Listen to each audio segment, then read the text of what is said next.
For me, it had been a couple of years since I had really done regular improv, and it was so helpful. It reminded me how important it is even for my brain to be facile and sort of pliable, and then also how hysterically funny and necessary it is to laugh and laugh and laugh and laugh. Did I mention laugh? Laugh is good.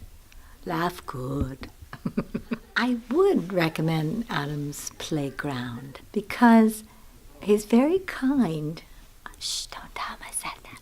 He's very kind, and he creates a really loving space of acceptance where people who have never even done improv can explore that and then gain a certain experience of themselves and a certain confidence that you don't get an opportunity to do too much in the real world, where everybody, they have a certain whatever way things, the world thinks you should do things. And in improv, anything goes in some ways. It's freedom within a structure.